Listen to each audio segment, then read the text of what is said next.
मैंने एक robot girlfriend का कस्टम ऑर्डर देने के लिए 8 मिलियन युआन खर्च किए। अपनी बचपन की दोस्त से हूबहू मिलते चेहरे को देखकर मेरे दिल की धड़कन तेज हो गई, लेकिन फिर भी मेरी कुछ भी अजीब करने की हिम्मत नहीं हुई। अजीब बात तो यह थी कि हर सुबह जब मैं उठता तो मेरी कमर में दर्द होता और मेरा शरीर पूरी तरह से थका हुआ महसूस करता था। सच का पता लगाने के लिए मैंने खास तौर पर अपने कमरे में एक मिनी कैमरा लगाया और मुझे पता चला कि वो रोबोट हर रात मुझसे बेहद करीब से चिपकी रहती थी। गुस्से में आकर मैंने उसे वापस करने की मांग की, लेकिन मेरी रोबोट गर्लफ्रेंड ने मुझे बिस्तर के कोने में धकेल दिया। उसकी आवाज में एक अजीब सी कशिश थी। क्या बात है? क्या असली वाली तुम्हें संतुष्ट नहीं कर पा रही है, जो तुम एक नकली के साथ खेलने की जिद कर रहे हो? जिस दिन वो रोबोट डिलीवर हुई, मैंने सिर्फ अपने बॉक्सर शॉर्ट्स पहने हुए थे। मैंने सोचा कि चूंकि वह कोई असली इंसान तो है नहीं, इसलिए शर्मिंदा होने की कोई बात नहीं है। लेकिन जब मैंने दरवाजा खोला और उसे देखा तो मेरा पहला मन किया कि मैं मुड़कर भाग जाऊं। वो बहुत ही ज्यादा वैसी दिख रही थी। चाहे उसकी शक्ल हो, उसका फिगर हो या उसका एहसास, सब कुछ बिल्कुल हूबहू बनाया गया था। अपनी खुद की स्वार्थी इच्छाओं को पूरा करने के लिए मैंने इस रोबोट गर्लफ्रेंड को बिल्कुल वही नाम दिया था जो मेरी बचपन की दोस्त का था। लेकिन उसे इतना समान देखकर मैं उसका नाम जोर से लेने की हिम्मत भी कैसे कर सकता था? मैंने एक गहरी सांस ली और शर्माते हुए कहा, बा निंगबिंग, पीछे घूमो। उसकी खूबसूरत आंखों में थोड़ी उलझन दिखी, लेकिन उसने आज्ञाकारी बच्चे की तरह मेरी बात मान ली। आजकल तकनीक सच में बहुत आगे बढ़ गई है। छोटे से छोटे हाव भाव भी बिल्कुल असली जैसे थे। वो मेरी बात मान रही थी, ये तो ठीक था, लेकिन असल मुसीबत में तो मैं था। कल जो मैंने अपने अंडरवियर सूखने के लिए डाले थे, वो बिल्कुल सामने टंगे थे, ठीक उसी तरफ जहां निंग बिंग देख रही थी। अब मैं उन्हें कैसे उठाता? भले ही उनके सामने खड़ी वो चीज सिर्फ एक मशीन थी, लेकिन मुझे अपनी प्राइवेसी इस तरह दिखाने की आदत नहीं थी। बेहतर यही होगा कि मैं पहले उसे बंद कर दूं। मैं निंग बिंग के पीछे गया और उसका पावर स्विच ढूंढने के लिए टटोलने लगा। हैरानी की बात तो यह थी कि निंग बिंग के हाव भाव और शारीरिक प्रतिक्रियाएं बिल्कुल इंसानों जैसी थी। मेरी उंगलियां उसके कंधे से होती हुई उसकी रीढ़ की हड्डी से फिसलकर कमर तक गई। मैंने जहां भी छुआ उसकी त्वचा हल्की गुलाबी हो गई। शरारत करना बंद करो, उसने अपनी पलकें झपकाते हुए मजाकिया अंदाज में विरोध किया, लेकिन मैंने उसकी बात को अनसुना कर दिया क्योंकि स्विच उसके ऊपरी शरीर पर कहीं नहीं था। यह पक्का नीचे की तरफ ही होगा। इसलिए मैं नीचे झुका और उसकी स्कर्ट उठाने की तैयारी करने लगा। जैसे ही मेरे हाथ ने उसे छुआ, निंग बिंग के चेहरे पर अचानक से घबराहट का एक अजीब सा भाव आ गया। वह जल्दी से कुछ कदम पीछे हट गई। मैंने आदेश दिया, हिलो मत। बा निंग बिंग तुरंत और आज्ञाकारी तरीके से रुक गई। मैंने खुद को उसकी पीठ से सटाया और अपनी बाहों को उसकी कमर के चारों ओर लपेट लिया। उसकी त्वचा असली इंसान की तरह ही बहुत कोमल थी। मैं खुद को उसे थोड़ा और कसकर पकड़ने से रोक नहीं पाया। उस कृत्रिम सतह को महसूस करना जो बिल्कुल असली शरीर जैसी थी, एक अलग ही एहसास था। इंसानी त्वचा से एकमात्र अंतर यह था कि वह थोड़ी सख्त थी। आखिर उसके अंदर तो धातु ही भरी हुई थी। मैंने एक नोटबुक निकाली और अपनी पहली ग्राहक प्रतिक्रिया लिखी, कमर बहुत सख्त है। मैंने उसकी कमर से लेकर उसके निचले शरीर तक हाथ फेरा। पहले उसकी चिकनी पतली जांघों को महसूस किया, फिर उसकी बिल्कुल सीधी पिंडलियों को। धत तेरे की! मैंने उसे हर जगह छू लिया है, लेकिन मुझे अभी तक नहीं मिला कि आखिर स्विच है कहां। मेरे दिमाग में एक विचार आया और मैंने अपना ध्यान एक खास संवेदनशील जगह की ओर लगाया। रोबोट गर्लफ्रेंड का लहजा अचानक से सर्द हो गया। फैन युआन, तुम क्या कर रहे हो? यह आवाज बिल्कुल मेरी उस बचपन की दोस्त जैसी थी, जिससे मुझे थोड़ी घबराहट और डर महसूस हुआ। लेकिन मैंने जल्दी ही खुद को संभाल लिया। जब मैं असली लड़की को नहीं पा सका तो मुझे एक नकली से क्यों डरना चाहिए? तुम्हें मुझे मास्टर बुलाना होगा। रोबोट की आवाज मानो लड़खड़ाने लगी, जैसे शॉर्ट सर्किट हो गया हो। मास्टर? उसकी आवाज इतनी डरी हुई क्यों लग रही थी? इससे अनजाने में मेरे खुद के गाल लाल हो गए। मैं मजाक कर रहा था। तुम मुझे बस पति कह सकती हो। रोबोट और भी ज्यादा हकलाने लगी, शायद इसलिए क्योंकि गर्मी बहुत ज्यादा थी और उसका कूलिंग सिस्टम ठीक से काम नहीं कर रहा था। आप साफ तौर पर उसके चेहरे से निकलती गर्मी देख सकते थे। वो बुरी तरह से शर्मा गई और हकलाते हुए बोली, पति, मैं अपनी भावनाओं को रोक नहीं पाया। बा निंग बिंग, मैं तुम्हें पसंद करता हूं। मेरी पत्नी, मेरी प्यारी पत्नी, मैं तुमसे प्यार करता हूं। मैं तुमसे बहुत प्यार करता हूं। उसके शरीर की गर्मी और भी बदतर होती जा रही थी। यहां तक कि बिंग बिंग के कानों के सिरे भी उसके अंदर चल रहे प्रोग्राम्स की गर्मी से इतने लाल हो गए थे कि लग रहा था जैसे उनमें से खून निकल आएगा। मैंने जल्दी से एसी चालू किया, जिससे कमरे में ठंडी हवा फैल गई। तापमान गिरने के साथ ही निंग बिंग के चेहरे की गर्मी धीरे धीरे कम होने लगी। क्या इस रोबोट का कूलिंग सिस्टम सच में इतना खराब है? मैंने अपनी नोटबुक निकाली और लिखा, प्रतिक्रिया 2, बहुत जल्दी गर्म हो जाती है। मेरी प्यारी पत्नी, तुम्हारा पावर स्विच कहाँ है? रोबोट, जिसकी पीठ मेरी तरफ थी, एक पल के लिए सुन्न पड़ गई। स्विच? मुझे अचानक याद आया, क्या स्विच बंद करने का मतलब कंप्यूटर को अस्थायी रूप से मरने देना नहीं है? डिजाइनर ने उसे एक गर्लफ्रेंड के रूप में बनाया था, इसलिए उसके बाहरी हाव भाव से लेकर उसके सोचने की प्रक्रिया तक सब कुछ बिल्कुल एक इंसान जैसा होना चाहिए। ऐसे सीधे सीधे स्विच के बारे में पूछने पर वह इसे कैसे समझा पाएगी? मेरा मतलब है कि वो जगह जहां अगर मैं बस छू लूं तो तुम आराम से अपनी आंखें बंद कर लोगी। रोबोट बिल्कुल ऐसे खड़ी थी जैसे जम गई हो, न तो एक इंच हिली और न ही एक शब्द बोली। क्या उसका प्रोग्राम ओवरलोड हो गया था? क्या वो क्रैश हो गई? खैर कोई बात नहीं। रोबोट एक निर्जीव चीज है और मैं एक जिंदा इंसान हूं। मैंने झिझकते हुए अपना हाथ उसके निचले शरीर की ओर बढ़ाया। रोबोट गर्लफ्रेंड को स्पष्ट रूप से मुझसे इसकी उम्मीद नहीं थी। उसके गले से एक हल्की सी कराह निकल गई। घबराहट में उसने मेरा हाथ झटक दिया और यह सब बहुत असली लग रहा था। मैंने अपने हाथ की तरफ देखा। वो एहसास अभी भी मेरी हथेली पर ताजा था। मेरी रोबोट गर्लफ्रेंड मेरी बात नहीं मान रही थी। वो पलटी, मानो वो पूरी तरह से कोई और इंसान बन गई हो। उसके चेहरे के भावों को पढ़ना मुश्किल था। फैन युआन, तुमने ये सब करना कहां से सीखा?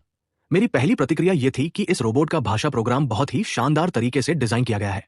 न जाने क्यों इसने मुझे ऐसा महसूस कराया जैसे मैं कोई गलत काम करते हुए रंगे हाथों पकड़ा गया हूं। जैसे मैं रंगे हाथों पकड़ा गया हूं। फिर मुझे अपनी मौजूदा स्थिति याद आई। मैंने अपने सीने पर हाथ बांधे और आगे की ओर झुककर उसके सवाल पर विचार करने लगा। उसने मुझसे पूछा कि मुझे कैसे पता चला कि स्विच नीचे की तरफ खोजना है। एक रोबोट गर्लफ्रेंड का मूल उद्देश्य तो आखिरकार एक प्रेमिका का ही होता है। वर्चुअल डेटिंग गेम्स में शारीरिक संपर्क के हमेशा बहुत सारे विकल्प होते हैं। डिजाइनर का यह छोटा सा कामुक हथकंडा सिर्फ ग्राहकों की मानसिकता को समझने का एक तरीका था। मेरे लिए इसका अंदाजा लगाना इतना मुश्किल भी नहीं था, है ना? बस अफसोस इस बात का था कि मैं सही जगह पर हाथ नहीं लगा पाया।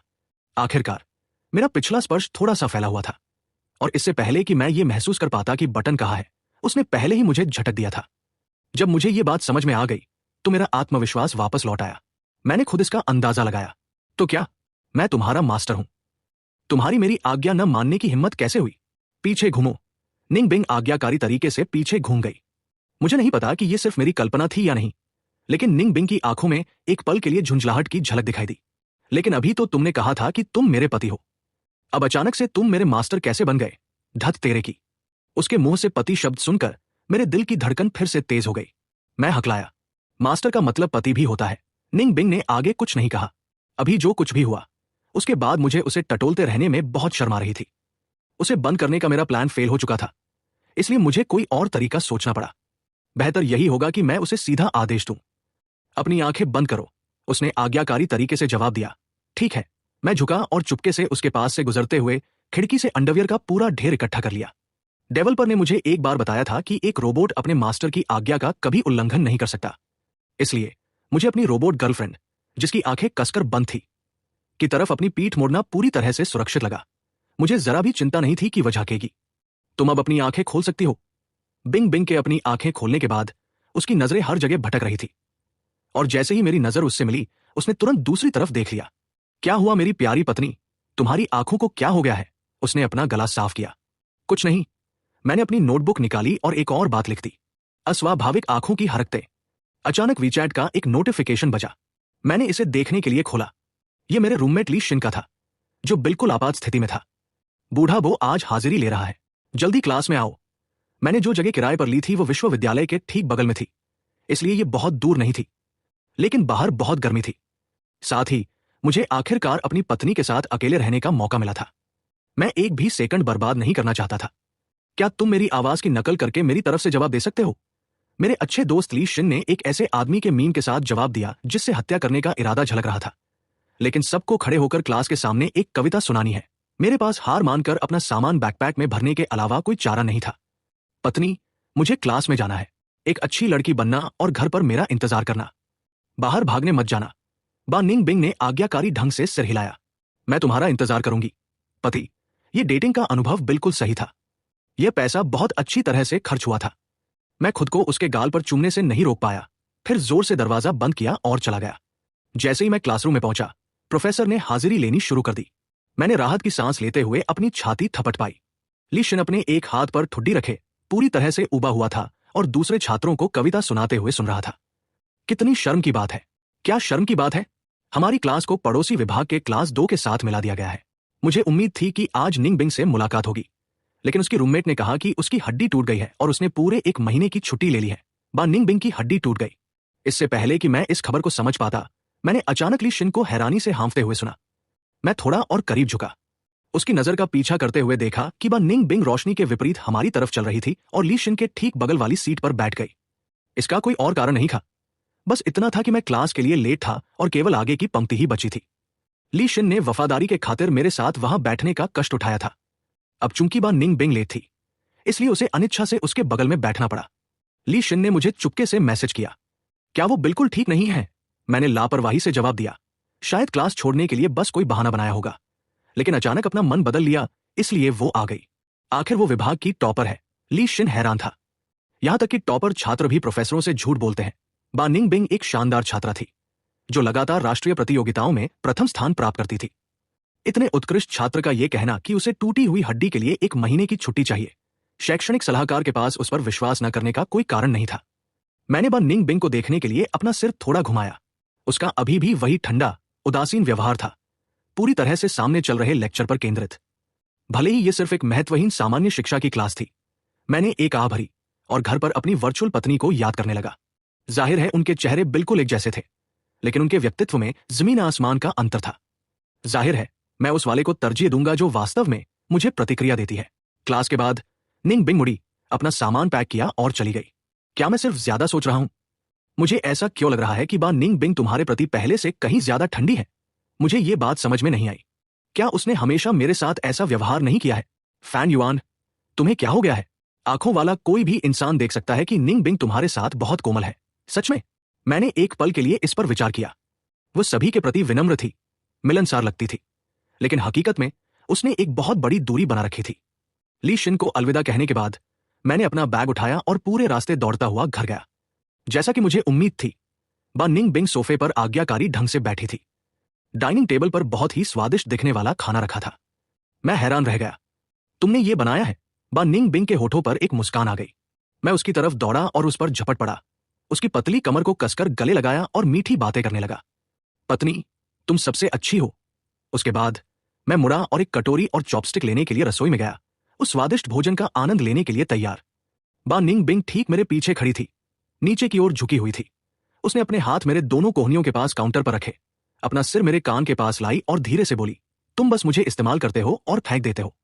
तुम अपनी पत्नी के लिए एक कटोरी और चॉपस्टिक भी नहीं लाए। उसकी बातें हर सांस के साथ मेरे कानों को छू रही थी। उसका छोटा सा शरीर मुझे पूरी तरह से ढके हुए था। इस औरत से एक हल्की सी खुशबू आ रही थी जिसने मुझे मदहोश कर दिया, जिससे मेरे कान बेकाबू होकर लाल हो गए। हवा भी झुलसाने वाली गर्म महसूस हो रही थी। मैंने अपना गला साफ किया और बोला, तुम्हें भी तो खाना है। बा निंग बिंग आहत दिखी। पति अब मास्टर बन गया है और अब वो मुझे खाने भी नहीं देगा। क्या रोबोट बिजली पर नहीं चलते? लेकिन ये एक नई पीढ़ी की ऊर्जा वाली रोबोट है। शायद ये वास्तव में भोजन को ऊर्जा में बदल सकती है। मैं थोड़ा मुड़ा और हमारी आंखें पूरी तरह से मिल गई। उसकी आंखें मेरे लिए प्यार से भरी हुई थी। मेरे दिल की गहराइयों से एक गर्म एहसास उमड़ पड़ा। मैंने उसे गले लगाया और धीरे से कहा, मैं गलत था। बैठ जाओ, मैं रसोई में जाऊंगा और तुम्हारे लिए एक सेट लेकर आऊंगा। बा निंग बिंग की आंखों में एक मुस्कान तैर गई। वो थोड़ा आगे की ओर झुकी और उसकी ऊंची नाक धीरे से मेरे माथे को छू गई। जब मैं बुरी तरह से शर्मा रहा था, तो जो कटोरी और चॉपस्टिक मैं इस्तेमाल कर रहा था वो पहले से ही उसके हाथों में बड़े करीने से रखे हुए थे। मैं बस ये सेट तुम्हारे साथ साझा कर सकती हूं, मुझे बचा लो। वो फ्लर्ट करने में इतनी अच्छी कैसे है? जब हम खा रहे थे, उसने मेरे लिए खाना उठाया और सूप परोसा। सूप परोसते समय उसकी हरकतें अविश्वसनीय रूप से सहज और स्वाभाविक थी। वो मेरी इतनी ध्यान से देखभाल कर रही थी। मेरी सेवा कैसी है? मैंने सूप का आखिरी घूंट निगला, उसे सर्वोच्च प्रशंसा देते हुए कहा। बहुत बढ़िया। वो धीरे से हंसी, बर्तन साफ किए और उन्हें सिंक में ले गई। थोड़ी देर सोफे पर सिकुड़कर टीवी देखने के बाद मुझे नींद आने लगी, इसलिए मैं आधी जागी आधी सोई हुई स्थिति में वापस बेडरूम में चला गया। मैंने अपनी आंखें खोलने के लिए संघर्ष किया। मेरी दृष्टि धुंधली थी और मुझे लगा कि गद्दे का एक कोना थोड़ा नीचे दब गया। मैंने आश्चर्य से पूछा, तुम्हें भी सोना है? बा निंग बिंग ने गंभीरता से जवाब दिया। फिर मेरा सिर थपथपाया।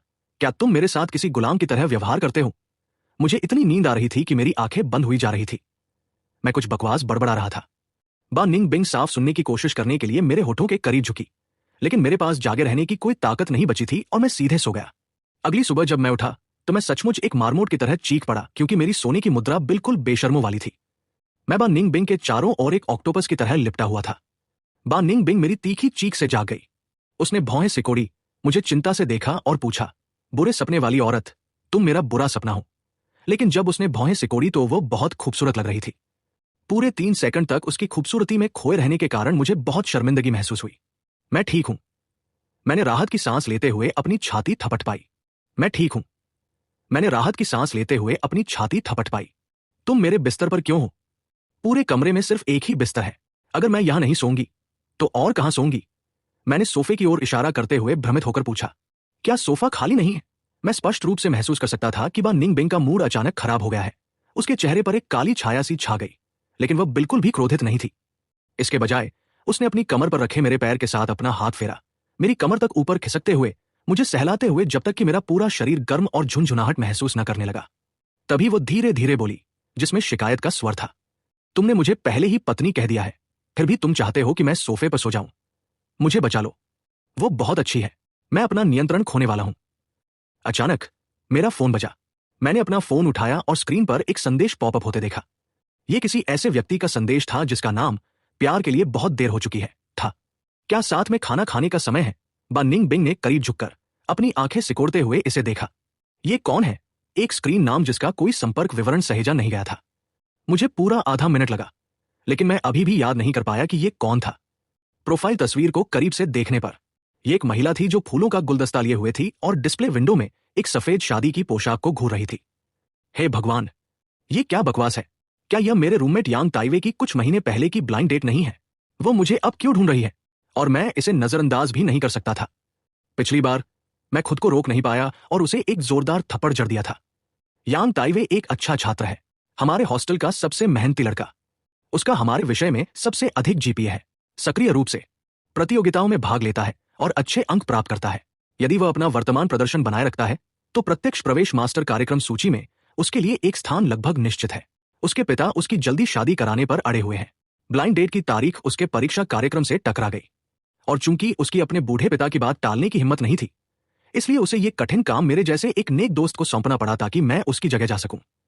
जब हम मिले तो हमने मुश्किल से कुछ ही शब्दों का आदान प्रदान किया था और उसने पहले से ही हमारे भविष्य के बारे में कल्पना करना शुरू कर दिया था।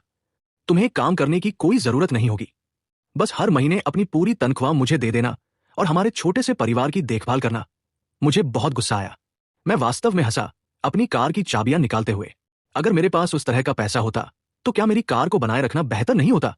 अपमान के कारण वो आग बबूला हो गई। उसकी आंखें द्वेष से पड़ रही थी। तुम्हें लगता है कि मुझे तुम्हारे परिवार की वित्तीय स्थिति के बारे में नहीं पता? इस कार को देखो और यह स्पष्ट है कि तुमने इसे ईमानदारी से काम करके नहीं पाया है। उसने वास्तव में यह कहने की हिम्मत की कि मुझे मेरी कार गलत तरीकों से मिली है। एक शुगर मॉमी द्वारा पाले जा रहे एक पुरुष कॉलेज छात्र के बारे में इस रसीली गपशप ने तुरंत हमारे आसपास के सभी लोगों का ध्यान खींच लिया और उनकी निगाहें धीरे धीरे उस महिला की ओर मुड़ गई। मैं बहुत क्रोधित था। गुस्सा सीधे मेरे सिर पर चढ़ रहा था। मैंने बस अपना हाथ उठाया और उसे इतनी जोर से थप्पड़ मारा कि उसे प्रतिक्रिया करने का समय भी नहीं मिला। एक कुत्ते के मुंह से वास्तव में हाथी दांत नहीं निकल सकता। जब तुम्हारी खुद की आंखें गंदी हों तो तुम्हें जो कुछ भी दिखाई देता है वो गंदा लगता है। तुम शून्य क्षमता वाले एक रीढ़ विहीन कायर हो, फिर भी तुम्हारी दूसरों पर कीचड़ उछालने की हिम्मत है। आज मैं तुम्हारे मुंह से दांत बाहर निकाल दूंगा। जैसे ही वो उठने और वापस लड़ने के लिए संघर्ष कर रही थी, मैं जल्दी से घटनास्थल से भाग गया, लेकिन इसके कारण यांग ताइवे को उसके पिता ने बहुत डांटा, जिससे उसके पास केवल 1500 युआन बचे। मुझे पूरी बात को लेकर वास्तव में बहुत दोषी महसूस हुआ। मैंने यांग ताइवे को 3000 युआन की पेशकश की, लेकिन उसने इसे लेने से इनकार कर दिया। मुझे उसे आधे महीने तक परेशान करना पड़ा और भीख मांगनी पड़ी, इससे पहले कि उसने आखिरकार स्वीकार कर लिया, ये कहते हुए, दोस्त, बस इसे मुझसे एक अस्थायी ऋण के रूप में मानो। अब यह दुष्ट महिला यांग ताइवे को फिर से परेशान करने के लिए वापस आ गई है। मैंने तय किया कि मुझे अपने खुद के दोषी विवेक को शांत करने के लिए एक बार और हमेशा के लिए इस छिपे हुए खतरे को खत्म करना होगा। मीटिंग स्थल पर पहुंचकर मैंने उसे दूर से ही देख लिया। वो रेस्टरूम के प्रवेश द्वार के ठीक पास बैठी थी। उसने कोई भड़कीली देहाती पोशाक पहन रखी थी। मैंने झुककर बिंग बिंग के कान में अपनी शिकायतें फुसफुसाई। उसका स्वाद और फैशन बिल्कुल भयानक है। उसने अपनी आंखें घुमाई और सहमति व्यक्त की। सही कहा, वो बदसूरत और घिनौनी और बूढ़ी भी दिखती है। बा निंग बिंग ने मेरी ओर अपनी आंखें सिकोड़ी। मैं तुम्हारी बात कर रहा था। मैं जम गया, अपनी ओर उंगली उठाते हुए। क्या तुम श्योर हो? तुम्हारा पति पूरी तरह से एक ट्रेंड सेटर है। तुम्हें पता है, इतने अच्छे स्वाद के साथ मैं उसके जैसी किसी के लिए कैसे गिर सकता हूं? उसने ताना मारा। ऐसा इसलिए है क्योंकि मैंने बात पूरी नहीं की थी। तब तक उस बड़ी उम्र की महिला ने मुझे देख लिया था। वो जोर से मुस्कुरा रही थी और अपना हाथ हिला रही थी। यहां उसी जगह बा निंग बिंग ने अपना जबड़ा कस लिया। मुझे वास्तव में उसे इस तरह जलते हुए देखना बहुत पसंद आया। मैंने बा निंग बिंग के कंधे के चारों ओर अपनी बाह लपेटी और उस महिला की ओर चल दिया। उसकी परवाह मत करो। बा निंग बिंग ने अपना सिर घुमाया और मुझे घूरा। तुम परवाह कैसे नहीं कर सकते? मैंने सीधे तौर पर जवाब दिया। बिल्कुल, ऐसा नहीं है कि तुम वैसे भी मुझे नियंत्रित कर सकती हो। मैं तुम्हारी पत्नी हूं और तुम मेरे पति हो। मैं तुम्हें नियंत्रित क्यों नहीं कर पाऊंगी? मैंने हाथ बढ़ाया और उसके गोलमटोल गालों को धीरे से चिकोटी काटी। उसकी त्वचा का लचीलापन अविश्वसनीय रूप से वास्तविक लगा और मैंने कहा, इससे मुझे शर्म आती है। हमने अभी तक अपनी शादी का पंजीकरण भी नहीं कराया है, तो चलो इसे बाद में रजिस्टर कर लेते हैं। तुम मेरे साथ रजिस्टर करो। तुम पहले से ही 22 वर्ष की हो। हम ऐसा क्यों नहीं कर पाएंगे? लड़की, तुम सिर्फ एक रोबोट हो। तुम थोड़ा ज्यादा ही कैरेक्टर में घुस रही हो। मैंने जानबूझकर उसे याद दिलाया। क्या तुम्हारे पास आईडी कार्ड है? क्या तुम्हारे पास पारिवारिक रजिस्टर है? बा निंग बिंग चुप हो गई। ठीक है, मैंने साहसपूर्वक बा निंग बिंग के होठों पर सबके सामने चूम लिया। मैंने मीठी बातें करने से परहेज नहीं किया, भले ही कोई आधिकारिक शीर्षक ना हो। तुम अभी भी वो पत्नी हो जिसे मैं इस दुनिया में सबसे ज्यादा प्यार करता हूं। यह सुनकर बा निंग बिंग के चेहरे के भाव वास्तव में काले पड़ गए। वो इतनी उदास लग रही थी कि व्यावहारिक रूप से पानी टपक सकता था।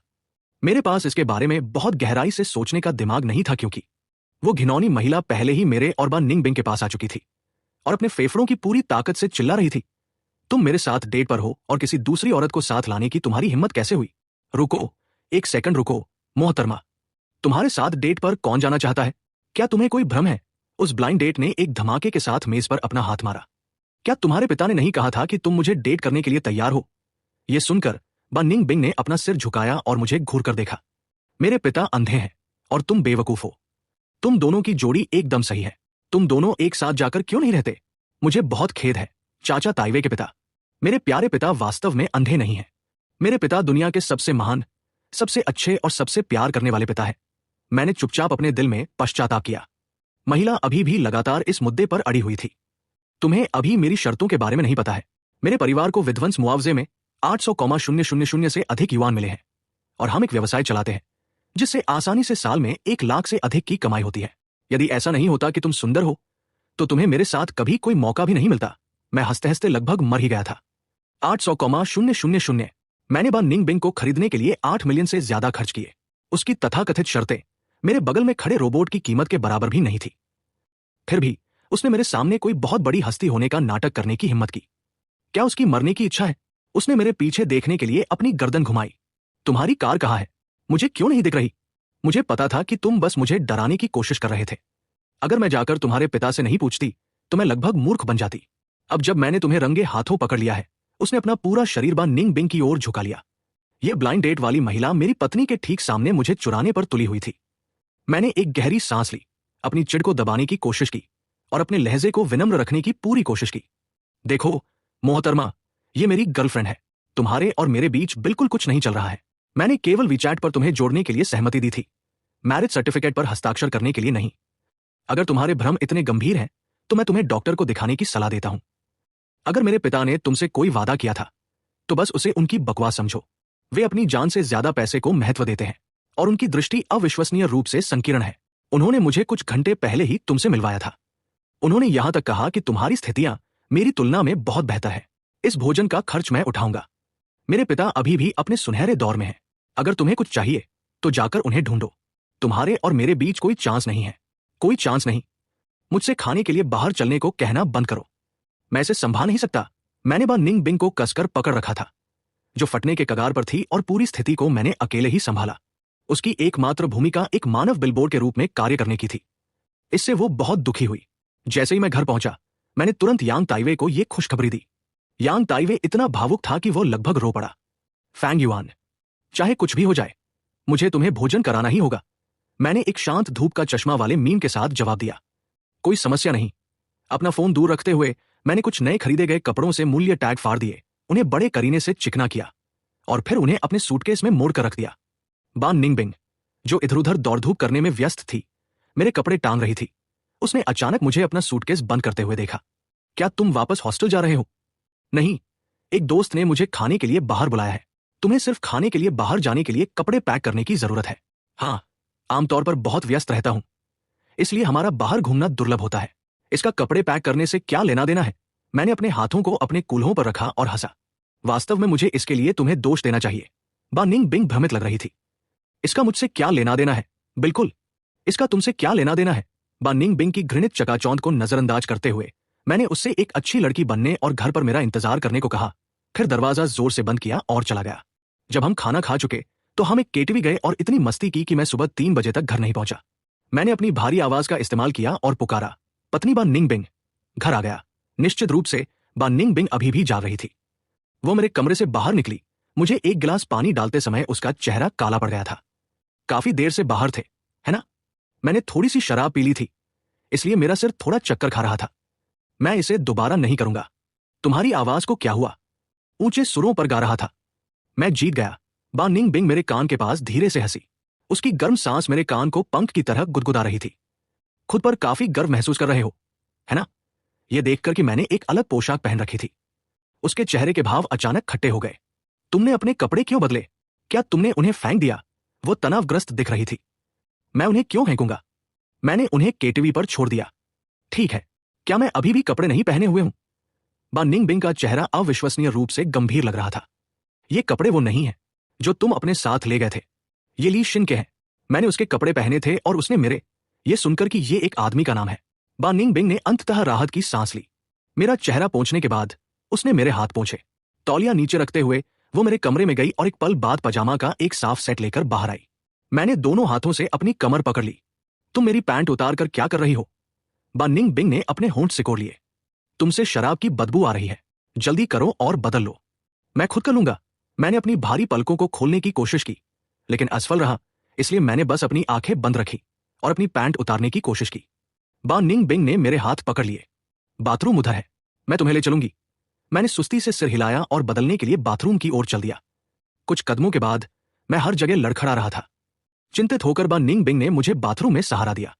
बाथरूम की गर्म पीली रोशनी उस पर चमक रही थी, जो उसकी ऊंची नाक और उसके नाजुक होठों को उजागर कर रही थी। शराब मेरे सिर पर चल रही थी। मैंने उसके चेहरे के किनारे को सहलाया और बड़बड़ाया, काश तुम वास्तव में मुझे पसंद करती। वो बहुत अच्छा होता। बान निंग बिंग ने भौहें सिकोड़ ली, भ्रमित दिख रही थी। क्या यह संभवतः नकली हो सकता है? उसने शॉवर हेड नीचे किया और बाथटब भरना शुरू कर दिया, जिससे मुझे टॉयलेट लिड पर बैठना पड़ा। फिर उसने मुझे बहलाया फुसलाया और पूछा, आज तुम जिस महिला से मिलने गए थे उसके साथ तुम्हारा क्या रिश्ता है? एक ब्लाइंड डेट। हमारे पिता ने मुझे जाने के लिए मजबूर किया। हमारे पिता? मैंने एक आंख खोली और उसकी नाक में उंगली की। तुम वास्तव में चरित्र में ढल रही हो। तुम। बान निंग बिंग की आंखें उसकी लंबी पलकों के नीचे काली पड़ गई। उसने विषय बदल दिया। तुम वास्तव में कुछ लाख में रुचि रखते हो। क्या तुम्हारा परिवार दिवालिया हो गया है या कुछ और? उस बात ने मुझे मेरे नशे के नशे से बाहर कर दिया और मैंने वापस गाली दी। तुम्हारा परिवार दिवालिया हो गया है। जब मैं अगली सुबह उठा तो मैं हमेशा की तरह बान निंग बिंग से कसकर चिपका हुआ था। मैं अपनी सोने की भयानक आदतों से बहुत अच्छी तरह वाकिफ था। जहां तक कल रात क्या हुआ था, मेरी याददाश्त काफी धुंधली थी। जब तक मैं कपड़े बदलने के लिए उठ नहीं बैठा, तब तक मुझे एहसास नहीं हुआ कि मेरे शरीर के कपड़ों को किसी समय पजामा से बदल दिया गया था। क्या तुमने मुझे बदला? बान निंग बिंग ने पलकें झपकाई। हाँ, और मैंने तुम्हें नहलाया भी। भले ही मैं अच्छी तरह जानता था कि वह सिर्फ एक रोबोट थी, फिर भी मैं अपने चेहरे से लेकर कानों तक लाल होने से खुद को रोक नहीं पाया। भले ही तुम इंसान नहीं हो, फिर भी तुम्हें ऐसा नहीं करना चाहिए। मुझे निजता का अधिकार है, तुम्हें पता है। बान निंग बिंग के चेहरे के भाव थोड़े सख्त हो गए। उसने जवाब देने से पहले एक पल के लिए झिझक महसूस की। क्या तुम मुझे डांट रहे हो? मैं भ्रमित महसूस कर रहा था। मैंने तुम्हें कब डांटा? उसने अपने शब्दों को खींचा। इंसान नहीं। ऐसा लग रहा था कि मैंने उसके गौरव को ठेस पहुंचाई है। भले ही तुम इंसान नहीं हो, तुम अभी भी मेरी पत्नी हो, मेरी देवी। वो वास्तव में उसे अच्छे मूड में वापस लाने में कामयाब रही। मैंने अपनी जैकेट पकड़ने के लिए हाथ बढ़ाया, लेकिन गलती से मेरी नोटबुक फर्श पर गिर गई। बान निंग बिंग ने इसे उठाने के लिए नीचे झुकी। एक सरसराहट के साथ कुछ पन्ने पलटे। उसने मेरे द्वारा लिखी गई पंक्तियों को जोर से पढ़ा, शब्द दर शब्द। बहुत सख्त, बहुत गर्म, आंखें अस्वाभाविक लगती है। ये स्पष्ट रूप से मानक ग्राहक प्रतिक्रिया के लिए सिर्फ नोट्स थे, लेकिन उसके मुंह से यह इतना संदिग्ध और गंदा क्यों लग रहा था? बान निंग बिंग ने एक भौं उठाई। ये क्या है? मैंने पूरे विश्वास के साथ जवाब दिया। तुम्हारे साथ मेरे उपयोगकर्ता अनुभव की एक लॉगबुक। यह बयान उसे काफी खुश करने वाला लग रहा था। उसकी मुस्कान में एक अंतर्निहित अर्थ का संकेत था। तुमने मुझे इस्तेमाल किया।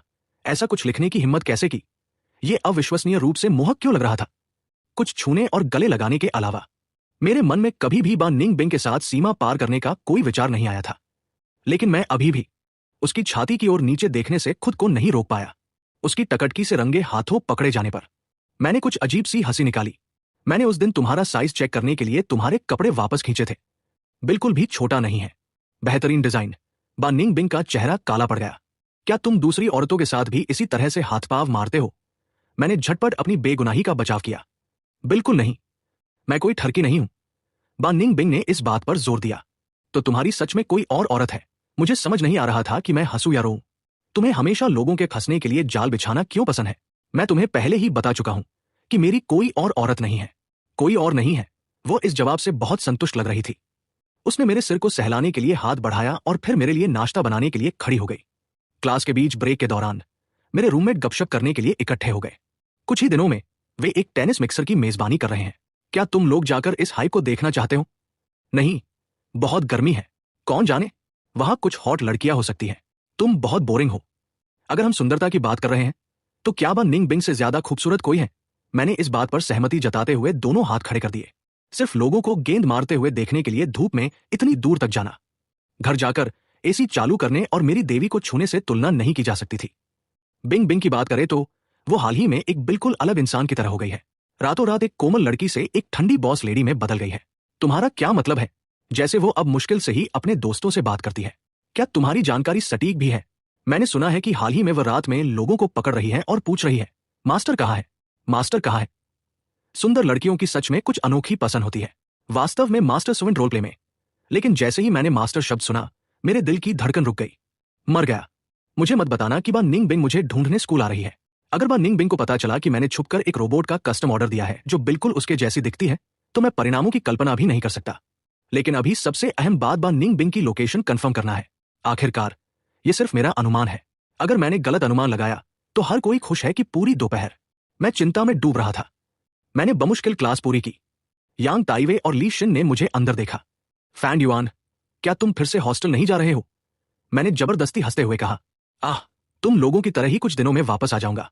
सामने का दरवाजा खोलते ही बा निंगबिंग ने एप्रन पहना हुआ था। वो अभी भी रसोई में व्यस्त थी। वो मुझे वापस देखकर थोड़ी हैरान लग रही थी। तुम जल्दी वापस आ गए। हाफते हुए मैं सोफे पर धड़ाम से गिर गया। आधा गिलास पानी गटक गया और उससे पूछने के लिए अपना सिर घुमाया, क्या तुम आज बाहर गई थी? बाय। निंगबिंग ने सिर हिलाया। मेरे दिल की धड़कन रुक गई और मैंने जल्दी से दबाव डाला। क्या तुम मेरे कैंपस गई थी? उसने अपना सिर हिलाया। मेरी छाती पर रखा भारी पत्थर आखिरकार उठ गया था। मैंने अपनी छाती थपट पाई, राहत की लहर महसूस की।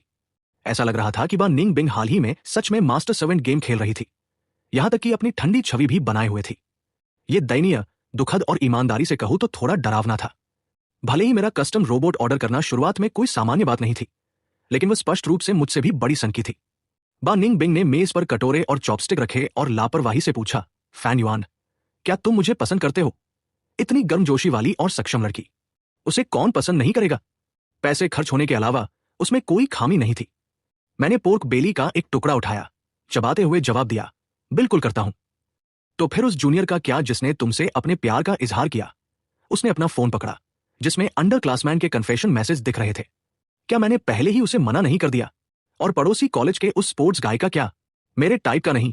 उसकी लंबी संकरी आंखों में पल भर के लिए आई मुस्कान और न ही उसके अंदर उठ रही अस्पष्ट जलन मुझसे नहीं छूटी। मैं अजीब तरह से कुछ बार खांसा। अपना ध्यान वापस अपने सामने रखे स्वादिष्ट खाने पर केंद्रित करते हुए उसने गर्म पानी का एक गिलास मेरी ओर खिसकाया। मेरा मूड शांत होने के बाद मैं फिर से एक अज्ञात घबराहट में पड़ गया। मैंने डेवलपर्स को ईमेल करके पूछा कि क्या एक रोबोट के लिए इंसानी भावनाएं रखना और अपने मास्टर से प्यार करना संभव है, इससे पहले कि मुझे बा निंगबिंग का जवाब मिलता। वो करीब झुक गई। तुम क्या देख रहे हो? दोषी महसूस करते हुए मैंने जल्दी से अपना लैपटॉप बंद कर दिया। कुछ नहीं, हाल ही में मैं हर सुबह सुस्त महसूस करते हुए उठ रहा था। मेरा पूरा शरीर दर्द कर रहा था। मुझे शक था कि मैं रात में नींद में चल रहा था। इसलिए मैंने बिंग बिंग से पूछा कि क्या मैं रात के बीच में उठकर घर में घूम रहा था। बा निंगबिंग ने चिंता के साथ मेरा माथा छूते हुए पूछा, तुम बीमार नहीं हो? तुम्हारे मन में ऐसे अजीब विचार क्यों आ रहे हैं? बा निंगबिंग और भी ज्यादा एक असली इंसान की तरह होती जा रही थी। यह महसूस करते हुए मुझे जरा भी सुखद आश्चर्य महसूस नहीं हुआ। इसके बजाय डर ने मेरे दिल को एक शिकंजे की तरह जकड़ लिया। जब वह ध्यान नहीं दे रही थी तो मैंने चुपके से बेडरूम में एक मिनी कैमरा लगा दिया। मैं देखना चाहता था कि उस दौरान रात में मेरे साथ वास्तव में क्या हो रहा था। मैंने अपना लैपटॉप खोला और पाया कि मुझे एक जवाब मिला था। नमस्ते, आपके द्वारा बताई गई स्थिति के संबंध में हमारी वर्तमान तकनीक के साथ इसका अस्तित्व असंभव है। क्या मैं सच में चीजों के बारे में ज्यादा सोच रहा था? उसके बाद पूरे एक सप्ताह तक कुछ नहीं हुआ, जिससे मैं कैमरे के बारे में लगभग पूरी तरह भूल गया। कांपते हुए मैंने देखने के लिए वीडियो खोला। केवल यह पता चला कि बान निंग बिंग अंधेरे में धीरे धीरे मुझे अपनी बाहों में खींच रही थी, मुझे चूम और सहला रही थी, फिर धीरे धीरे मेरी पैंट उतार रही थी। मेरा पूरा शरीर कांप उठा। मैंने बान निंग बिंग को अपनी ओर आते हुए नजरअंदाज कर दिया। मैंने वापसी की मांग करने के लिए कंपनी के मुख्यालय को पागलों की तरह फोन किया। बिंग बिंग ने मुझे बिस्तर के कोने पर धकेल दिया और मेरे हाथ में फोन फर्श पर गिर गया। मैं अपनी जान से डर गया था। बिंग बिंग मेरे कान के करीब झुकी, उसकी आवाज भारी थी। क्या बात है? क्या असली वाली इतनी अच्छी नहीं है जो तुम एक नकली के साथ खेलने की जिद कर रहे हो? मैंने अपने होठों के कोनों को सिकोड़ने के लिए संघर्ष किया। मुझे इस पर विश्वास करना मुश्किल हो रहा था। तुम्हारा मतलब है कि तुम एक असली इंसान हो? बान निंग बिंग ने अपनी मासूम आंखें झपकाई। फैंग युआन, मुझे उम्मीद नहीं थी कि तुम मेरे लिए अपनी भावनाओं को इतनी गहराई तक छिपाओगे। अगर मैंने कुछ दिन पहले तुम्हारा ईमेल नहीं पढ़ा होता, क्या तुम इसे जीवन भर मुझसे छिपाने की योजना बना रहे थे? तुम मेरी तरह दिखने वाली एक नकली चीज खरीदना पसंद करोगे, फिर मुझे ढूंढने की पहल करोगे। वो बहुत करीब थी। उसकी सांसें मेरी गर्दन को छू रही थी। एक अस्पष्ट माहौल हमें घेर रहा था। मैं मुक्त होना चाहता था, लेकिन मेरे पैर जेली में बदल गए थे, पूरी तरह से ताकत से रहित। बान निंग बिंग ने मेरी कमर के चारों ओर अपनी बाहों को लपेटने का अवसर लिया, मुझे बिस्तर से नीचे लुढ़कने से रोका। मुझे समझ नहीं आ रहा था कि मैं हंसू या रोऊं। काश मैं बस एक गड्ढा खोदकर खुद को दफन कर सकूं। मैंने इतने लंबे समय तक तुम्हारा पीछा किया, लेकिन मैंने तुम्हें कभी कोई प्रतिक्रिया देते नहीं देखा। तुम हमेशा इतने ठंडे थे। बान निंग बिंग ने एक भौं उठाई। तुम क्या बकवास कर रहे हो? तुमने मेरा पीछा कब किया? मैं ठंडी हूं। मुझे लगता है कि तुम यहां ठंडे हो।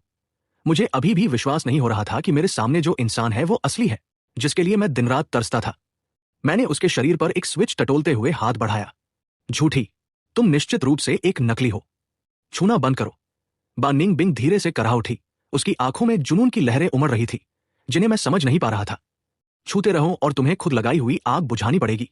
उस धमकी ने मुझे इतना डरा दिया कि मेरी एक मांसपेशी हिलाने की हिम्मत नहीं हुई। वो धीरे से हंसी, ये जानकर कि वह सच में वही थी, जो स्पष्ट रूप से एक सामान्य हंसी थी। उसने मेरे गालों को गर्म कर दिया। जबकि मैंने अपनी आंखें नीची कर ली, उसने मेरी ठुड्डी उठाई और मेरे होठों पर एक चुंबन अंकित किया। एक अच्छे लड़के बनो और अपना खाना खाओ। मुझे थोड़ी देर के लिए घर जाना है। मैं तुम्हें कल सुबह लेने आऊंगी। मुझे किस लिए लेने आओगी? मेरे हैरान रूप को देखकर उसने आह भरी और चुंबन तब तक गहरा हो गया जब तक कि मेरी सांसें नहीं उखड़ गई। उसने आखिरकार अनिच्छा से मुझे जाने दिया, यहां तक कि मेरे गीले होठों को रगड़ने के लिए अपने अंगूठे के पैड का भी इस्तेमाल किया। क्या तुमने मुझे सुना? पति, ये कोमल स्पर्श। उसने मुझे पति कहा। हे भगवान, मैं बान निंग बिंग को इस पूरे समय पत्नी कह रहा था। बान निंग बिंग के चले जाने के बाद मैंने चादरों को अपने सिर पर कसकर खींच लिया। मेरा चेहरा इतना गर्म हो रहा था कि ऐसा लग रहा था कि यह फट जाएगा। मैं वास्तव में इस दुनिया को छोड़ना चाहता था जिसने मुझे इतना शर्मिंदा किया। मैं मरना चाहता था। रुको, अगर बान निंग यहां थी तो मैंने जो रोबोट खरीदा था वो कहाँ था? मैंने डिलीवरी का पता देखने के लिए अपना फोन खोला। पता चला कि जब मैंने ऑर्डर दिया था तो मैंने डिफॉल्ट पता चुना था, इसलिए रोबोट अभी भी विश्वविद्यालय में था। एहसास जैसी बिजली की चमक में मेरे दिमाग में एक सुराग चमका। हर चीज का आखिरकार एक तार्किक स्पष्टीकरण था। मैं कैंपस में दौड़ा, बान निंग बिंग को ढूंढा और उसे घर ले आया। मुझे लगा कि कोई मेरे कार्यों पर ध्यान नहीं देगा, लेकिन दुर्भाग्य से कुछ गपशप करने वालों ने हमें देख लिया और इसे ऑनलाइन पोस्ट कर दिया। विश्वविद्यालय के कन्फेशन पेज पर बान निंग बिंग का हाथ पकड़े हुए कैंपस से बाहर निकलते हुए मेरी तस्वीर ठीक उसी तरह पूरे स्कूल में फैल गई। हे भगवान, हमारे कैंपस की घंटी।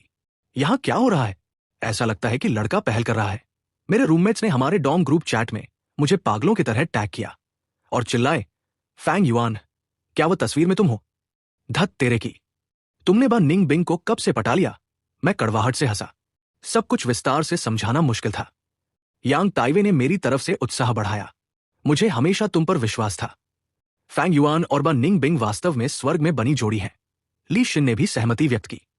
मुझे भी ऐसा ही लगता है। मैं तुम दोनों को लंबे समय से शिप कर रहा हूं। चीजें इस तरह कैसे बदल गई? मैंने ये सोचकर सोशल मीडिया ऐप खोला कि इस भारी गलतफहमी को कैसे समझाया जाए। तभी मैंने देखा कि बान निंग बिंग ने मुझसे पहले ही पोस्ट के नीचे सीधे टिप्पणी कर दी थी। बॉयफ्रेंड नहीं, ये मेरे पति हैं। हमने अभी तक अपना मैरिज सर्टिफिकेट भी नहीं लिया था। पति कहां से आ गया? मैंने उससे पूछताछ करने के लिए उसे फोन किया। बान निंग बिंग ने कोई की तरह खेलते हुए फोन उठाया। यह सिर्फ एक दिन का अग्रिम नोटिस है। एक दिन के अग्रिम नोटिस का तुम्हारा क्या मतलब है? जब मैं रोबोट बान निंग बिंग को घर लाया तो मैंने उसे बंद कर दिया और उसे एक कोने में छोड़ दिया। पता चला कि रोबोट का स्विच ढूंढना इतना आसान था। कोई आश्चर्य नहीं कि इससे पहले मैंने बा निंग बिंग को हर जगह छुआ और फिर भी वह नहीं मिला। उस दिन को याद करते हुए मेरा चेहरा फिर से जलने लगा। ऐसा लगा जैसे मेरी हथेलियों में अभी भी उस दिन की अनुभूति बरकरार है। मैंने अपनी हथेलियों पर आ रहे पसीने को पोंछा, उस अस्पष्ट एहसास से छुटकारा पाने में असमर्थ। एक सपने रहित रात जब सूरज की पहली किरणें दिखाई दी, लिविंग रूम से आवाजें गूंजने लगी, जिससे मैं चौंक कर उठ गया। ये साफ देखने के बाद कि कौन आया है, मैंने झटपट अपने अस्त-व्यस्त कपड़ों को ठीक किया। बा निंग बिंग धीरे से हंसी। तुम किससे डर रहे हो? मैंने तुम्हारा हर रूप पहले ही देख लिया है। मेरा चेहरा घबराहट से लाल हो गया। तुम बस स्थिति का फायदा उठा रही हो। तुम बिना शर्म महसूस किए ऐसा कैसे कह सकती हो? बिंग बिंग ने मुझे उठने में मदद की। मुझे बस डर था कि तुम किसी और को पसंद करने लगोगे। इसके अलावा तुम पहले ही मुझे अपनी पत्नी कह चुके हो। क्या तुम अपनी बात से मुकरने वाले हो? मैंने अपनी उंगलियों को एक साथ घुमाया। मैं नहीं मुकरूंगा। उसने मुझे सिंक के पास एक स्टूल पर बैठने के लिए खींचा। पलक झपकते ही मेरा चेहरा धोया और पोंछा। कपड़े बदलने और नीचे जाने के बाद मैं आज्ञाकारी ढंग से उसकी कार में बैठ गया।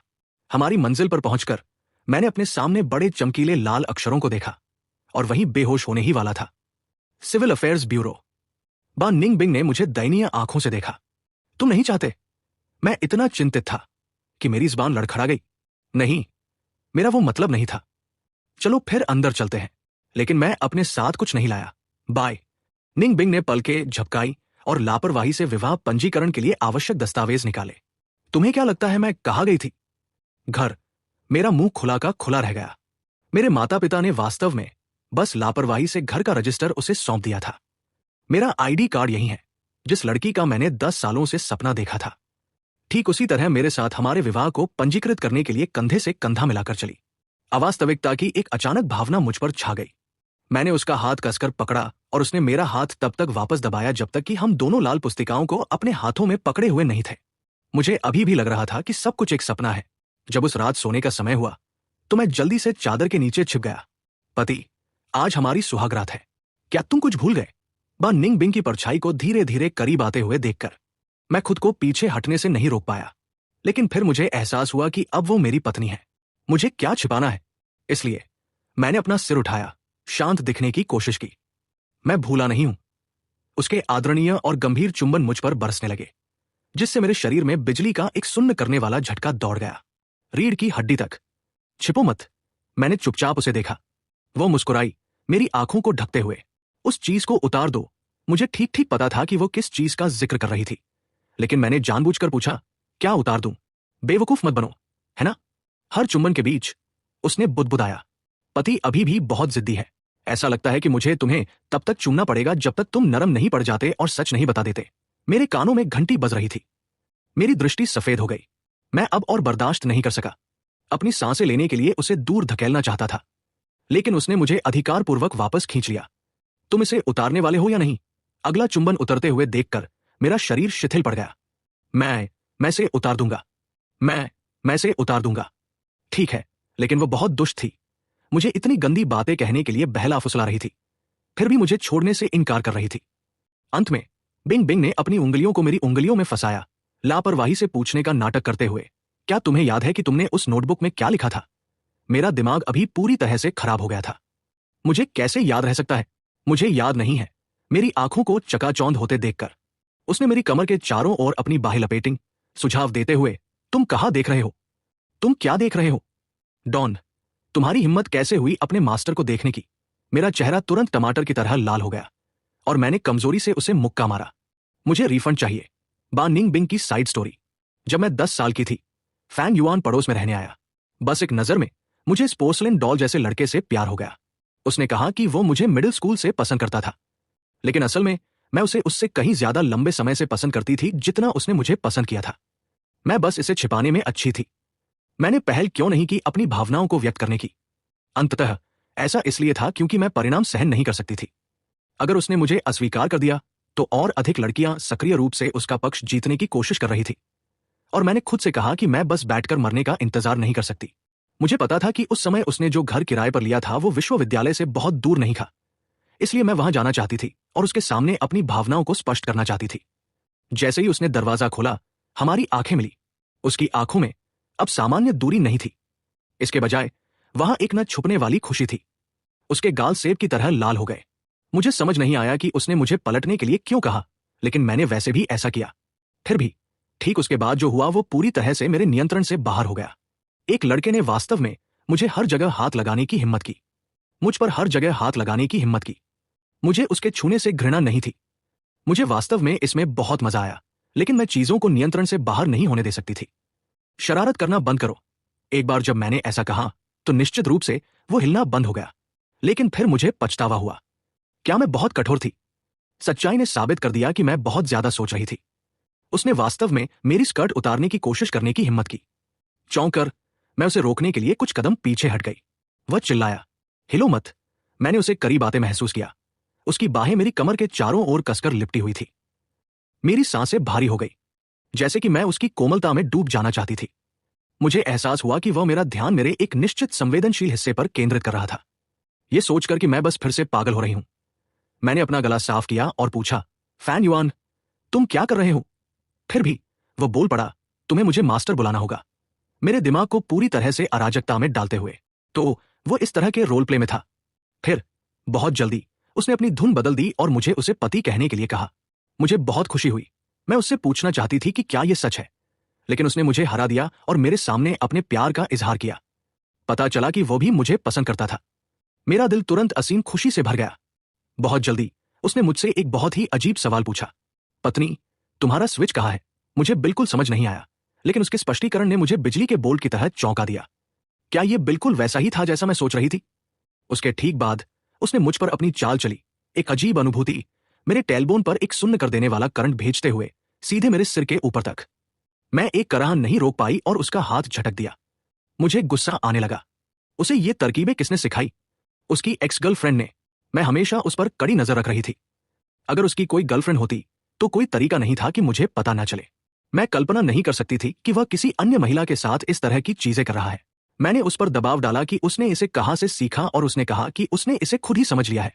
मैंने राहत की सांस ली, लेकिन उसके पहले के अनुचित व्यवहार के बारे में सोचकर मैंने तुरंत उसे अपनी आंखें बंद करने के लिए कहा, लेकिन मैंने अपनी बात नहीं रखी। यह स्पष्ट रूप से देखकर कि वह क्या कर रहा था, मुझे वास्तव में उसका सामना करने में बहुत शर्म आई। मेरे अलावा किसी अजनबी महिला के सामने वह इतनी आसानी से पैंटी कैसे इकट्ठा कर सकता है? किसी और को वह देखने की अनुमति नहीं है। साथ ही मैंने एक महत्वपूर्ण निष्कर्ष निकाला। उसके दिल की गहराई में मैं उसके विश्वास के सबसे योग्य व्यक्ति हूं। मैंने खुद से वादा किया कि मैं उसके विश्वास के साथ विश्वासघात नहीं करूंगी। उसने कहा कि उसे क्लास में जाना है। हमारे रिश्ते को आगे बढ़ाने की चाहत में मैंने अपने टीचर से 1 महीने की बीमारी की छुट्टी मांगी। मैं बस हमारी अपनी छोटी सी 2 व्यक्ति की दुनिया में कुछ और दिन बिताना चाहती थी। बाहरी ध्यान भंग से परेशान होने से बचने के लिए मैंने अपने करीबी दोस्तों से कहा कि आपात स्थिति होने पर मुझे टेक्स्ट करें, जबकि मैंने पूरी तरह से अपने वैकल्पिक व्यक्तिगत वीचैट अकाउंट पर स्विच कर लिया। और ठीक इसी वजह से मुझे यह एहसास होने में बहुत समय लगा कि मेरे अपने पति ने वास्तव में मेरी पीठ पीछे छुपकर मेरे जैसा दिखने वाला रोबोट खरीदने की हिम्मत की। जब हम साथ रहते थे तो मैंने ऐसे अविश्वसनीय रूप से खुशनुमा दिन अनुभव किए। जिस प्यार से उसने मुझे पत्नी कहा, उसने मुझे पूरे दिन रोमांचित रखा, लेकिन धीरे धीरे उसके आसपास के खतरों ने अपना चेहरा दिखाना शुरू कर दिया। इन दिनों तकनीक गंभीर रूप से उन्नत है। सिल्वी मूल की तरह ही छोटी से छोटी अभिव्यक्तियों को भी दोहरा सकती है, लेकिन मैं इसकी बिल्कुल अनुमति नहीं दूंगी। मेरे दिल में जलन भीषण आग की तरह जल उठी। मैं उसके साथ सबसे ठोस आधिकारिक रिश्ता स्थापित करना चाहती थी। बेशक मुझे उससे पूछना पड़ा। काश मैं उसे उसी समय अपने साथ बांध पाती। फिर भी उसने लापरवाही से शब्द कहे, कोई आधिकारिक दर्जा नहीं, जिसने मुझे अंदर तक झकझोर दिया। उसने जो ईमेल भेजा उससे मुझे संदेह हुआ। मैंने चुपके से उसके ऑर्डर की जांच की और अंततः पूरी कहानी को समझ लिया, और साथ ही उसकी सच्ची भावनाओं को भी। उस रात जो हुआ वो बहुत स्वाभाविक रूप से हुआ। मैं जल्दी से उस पर अपना दावा जताना चाहती थी, ताकि वह फिर कभी मेरा साथ न छोड़े। मुझे पता है कि यह घृणित था, लेकिन मैं उसे जाने नहीं देना चाहती थी। जब वो फोन करके ऑर्डर वापस करना चाहता था तो मुझे पता था कि मैं इसे और नहीं छिपा सकती। शुक्र है स्कूल के कन्फेशन पेज पर उस फोटो के कारण मुझे सब कुछ सार्वजनिक करने का सही अवसर मिल गया। उसके बाद हमारा विवाह प्रमाण पत्र प्राप्त करना एक ही बार में आसानी से हो गया। हमारी शादी की रात मैंने उसका हाथ कसकर पकड़ा, चुपचाप प्रार्थना कर रही थी कि अपनी बाकी की जिंदगी में मैं उसे कभी जाने नहीं दूंगी।